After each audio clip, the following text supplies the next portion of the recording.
Hey guys, if you're running a small business and you don't have a whole lot of money to advertise with when it comes to Facebook, my advice to you is very simple.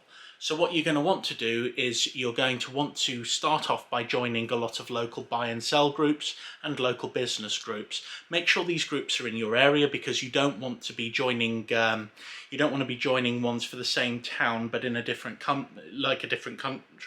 So for example, there's a Colchester in the UK, there's also a Colchester in the United States.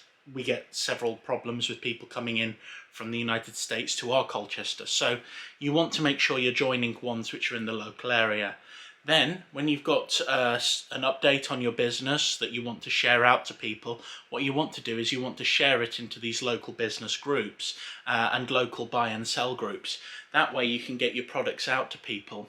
If this works generally in a small radius of around 5 to 15 miles at maximum.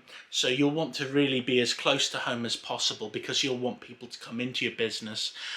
In terms of if you've got products that sort of ship out to different areas, let's say you can cover the whole of the United Kingdom, well, there's a lot more places that you can share these products and say, hey, we ship to you guys if you need help. There are a lot of people who do this, and despite the fact that there are some groups that will not approve of this and they'll basically shut you down and say, no, you can't do this, there are a lot of groups that do. So it's important to just go out, join the groups, take a few days off, come back in a couple of days and then see if they've allowed you to join the group.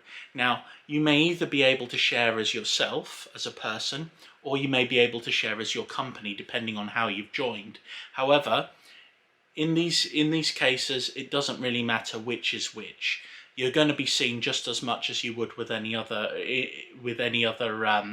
style of post that you put out into a group, and it's going to make sure that your page views on Facebook are going up. You will potentially get people from outside of the area who are unable to buy products, but at the end of the day, it's a good way of getting yourself out there for nothing, which is something which a lot of businesses need to do. Anyway, I hope that's helpful. You have a lovely day. Bye.